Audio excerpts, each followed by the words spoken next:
Hello students. From this particular video, I will be starting a revision, starting from the unit first. And today I will be discussing with you what is auditing and the qualities of an auditor. When we talk about auditing, it is not a very common activity. It is a very important professional task.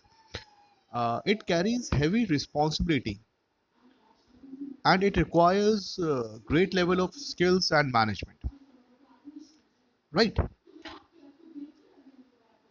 uh, in the early stages of civilization, जब सिविलाइजेशन हमारी start हुई थी, तो जो हमारे business houses थे वो बहुत छोटे हुआ करते थे। उनमें जो अमाउंट ऑफ कैपिटल रिक्वायर्ड हुआ करता था वो बहुत कम हुआ करता था। बहुत कम ट्रांजैक्शंस होते थे, बहुत छोटे ट्रांजैक्शंस होते थे जिनको रिकॉर्ड किए जाते थे। तो जो इंडिविजुअल्स होते थे वो they were in the position to maintain the accounts and they were in the position to check the accounts themselves.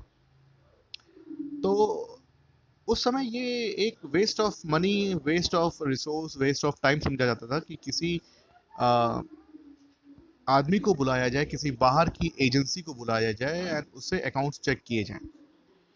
फिर जैसे जैसे हमारा इंडस्ट्रियल रेवोल्यूशन हुआ, हमारा ग्लोबलाइजेशन स्टार्ट हुआ, बड़ी बड़ी कंपनीज आने लगी, ट्रांजैक्शंस बड़े होने लगे, ठीक है, ज़्यादा अमाउंट ऑफ कैपिटल का इन्वॉल्वमेंट होने लगा, तब इस चीज़ की रिक्वायरमेंट आई कि एक स्पेशलाइज्ड एजेंसी या एक स्पेशलाइज्ड पर्सन होना चाहिए, एक विद अ पर्टिकुलर क्वालिफिकेशन, जो कंपनीज के अकाउंट्स को चेक कर सके। एंड वो पर्टिकुलर इंसान, वो पर्टिकुलर एजेंसी कहलाई ऑडिट ऑडिटिंग कंपनी या ऑडिटर। जो ऑडिट वर्ड है, it is being derived from the Latin word that is audire, AUDIRE, ऑडायर।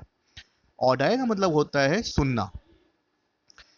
पहले क्या होता था कि एक आदमी जो कि सारे ट्रांजैक्शंस को मेंटेन करता था, सारे ट्रांजैक्शंस को रिकॉर्ड करता था या उनको बनाता था, जिसको हम अकाउंटेंट कहते हैं ऑर्गेनाइजेशन में। वो सारे अकाउंट्स लेके, वो सारी चीज़ों का डेटा लेके एक किसी और इंसान के पास जाता था एंड उसको वर्बली सुनाता था। एंड वो इंसान उस चीज़ों को सुन के अपना डिसीजन देता था, तो उसको कहते थे सुन के डिसीजन देना। इसी से ये वर्ड बना audire. And that person could be the जज, could be some special person जिसको सारी नॉलेज होती थी अकाउंट्स की।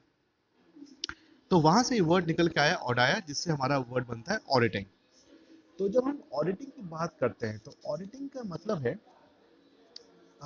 Examination of accounting records. जो कंपनी के अकाउंट्स के रिकॉर्ड्स हैं उनको एग्जामिन करना एंड ये देखना कि वो जो रिकॉर्ड्स मेंटेन किए गए हैं वो करेक्ट है, कंप्लीट है एंड वो true and fair picture show करते हैं ऑर्गेनाइजेशन की। कहीं पे कोई गलती तो नहीं है, कहीं पे हमने कम प्रॉफिट हुआ है या ज़्यादा दिखा दिया, या ज़्यादा प्रॉफिट हो रहा है कम दिखा दिया।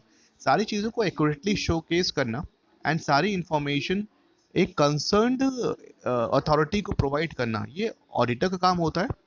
एंड ये जो काम करता है इसको हम कहते हैं ऑडिटिंग। इसके बाद हम कहते हैं कि जब हम ऑडिटिंग की बात करते हैं, auditing is the last step. इसके पहले बहुत सारे स्टेप्स होते हैं। उन स्टेप्स में आता है आपका बुक कीपिंग, उस स्टेप्स में आती है आपकी अकाउंटेंसी। अकाउंटेंसी के बाद जो स्टेप आता है उसको हम कहते हैं auditing. Now what is book keeping? जब हम बुक कीपिंग का बात करते हैं, it is the work that is being done by the book keeper who is mainly concerned with journalising, posting, totaling, balancing the various accounts in the ledger। ठीक है, जो भी ट्रांजैक्शंस हुए हैं उनको रिकॉर्ड करना, उनको एक बुक पे लिखना, ये काम होता है बुक कीपिंग का। इसके बाद जब बुक कीपिंग का काम हो गया, एक बुक कीपर ने सारे ट्रांजैक्शंस जो एक दिन में हुए हैं उनको रिकॉर्ड कर लिया एक जगह पे, उसका काम खत्म हो गया। उसके बाद काम आता है अकाउंटेंट का। अकाउंटेंट का काम होता है कि जो भी चीज़ें बुक कीपर ने लिखी हैं, क्या वो सही तरीके से लिखी हैं, सही फिगर्स लिखी हैं। अगर कहीं पे 10 रुपए का ट्रांजैक्शन है तो 10 ही रुपए लिखे हैं, 11 तो नहीं लिख दिए। He has to go behind the work of bookkeeper and satisfy himself that the transactions have been recorded properly in the books of accounts, कि कहीं पे कोई गलती तो रिकॉर्डिंग करते समय तो कोई गलती नहीं हो गई है। ये काम होता है अकाउंटेंट का, इसको हम कहते हैं अकाउंटेंसी। अकाउंटेंसी के बाद जो काम आता है वो होता है ऑडिटिंग का। ऑडिटिंग ये कहता है कि द ऑडिटिंग की काम है, जो ऑडिटर होता है, he has to verify the entries pass by the accountants. जो एंट्रीज अकाउंटेंट ने पास की है उनको वेरीफाई करना है, and the final accounts prepared by him. ठीक है, तो जब हम ऑडिटिंग की बात करते हैं, it is therefore the scrutiny of the accounts of the business with the help of vouchers, with the help of documents, and with the help of information given to him। जब हम जो accountant ने entries करी हैं उन सब चीज़ों को, वाउचर्स हैं या जो रिसिप्ट्स हैं, उन सब चीज़ों से री-वेरीफाई करेंगे, उसको हम ऑडिटिंग कहलाएंगे। जो भी काम अकाउंटेंट ने किया है उस सारी चीज़ों को वेरीफाई करना with the help of a particular proof, that is called auditing. तो आई गेस अब ऑडिटिंग आपको समझ में आ गया होगा। It is basically a process of examination of the accounting transactions so that company के ट्रू एंड फेयर पिक्चर सामने आ सके। ठीक है ना। अगर हम बात करें क्वालिटीज ऑफ एन ऑडिटर की, तो क्या क्वालिटीज होनी चाहिए ऑडिटर में?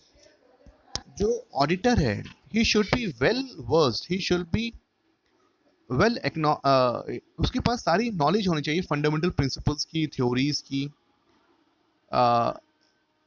जो कि अकाउंटिंग में ज़रूरी है। पहली चीज़ मतलब उसकी थियोरेटिकल नॉलेज पूरी होनी चाहिए। उसकी क्वालिफिकेशन जो है, जैसे कि जिसको कि सीए बनना है, तो सीए बनने के लिए जो रिक्वायरमेंट होनी चाहिए, जो प्रैक्टिकल नॉलेज या थियोरेटिकल नॉलेज है, वो पूरी होनी चाहिए। दूसरा पॉइंट ये हो सकता है कि he should not pass any entry or account as correct unless he become sure of his correctness. जब तक हमारा ऑडिटर को ये श्योर ना हो जाए कि वो जिस एंट्री को चेक कर रहा है या जिस एंट्री को पास कर रहा है वो सही है, उसको सही ना ठहराए। ठीक है, और उस ये हो गया सेकंड पॉइंट। थर्ड पॉइंट ये हो सकता है कि हम अगर कॉस्ट की बात कर रहे हैं, कॉस्ट बेसिकली जो हम ऑडिटिंग करते हैं ज़्यादातर जो सबसे इंपॉर्टेंट मैटर होता है वो कॉस्ट या कैश से रिलेटेड होता है। तो he should have the thorough knowledge of the cost accounts. ठीक है, ही should not only B familiar with the scope and nature of the accounts of the business which he is auditing, but he should also know all the technical and minute detail of the working of such business। जो business है, जिस चीज़ों की उसकी auditing करनी है, खाली उसके बारे में उसे पता नहीं होना चाहिए, बट बिजनेस क्या कर रहा है, किन किन चीज़ों में इन्वॉल्व हो रहा है, वो सारी इंफॉर्मेशन उसके पास होनी चाहिए। उसके पास इंडस्ट्रियल मैनेजमेंट का एक अच्छी नॉलेज होनी चाहिए। He should be honest, he should be impartial। So these are the qualities of an auditor which is mandatory for the audit of a particular firm। So girls, इस video में हम इतना ही discuss करेंगे। ठीक है, हमने ऑडिटिंग, हमको पता चल गया है ऑडिटिंग कैसे स्टार्ट होती है, अकाउंटेंसी और बुक कीपिंग क्या होती है, ये हमें पता, हमने डिस्कस कर लिया इस टॉपिक पे। और हम इंपॉर्टेंट चीज़ थी क्वालिटीज ऑफ एन ऑडिटर। तो इस पर्टिकुलर रिवीजन वीडियो के लिए इतना ही करते हैं। We will be revising some more topics from the unit first in the next video। Thank you।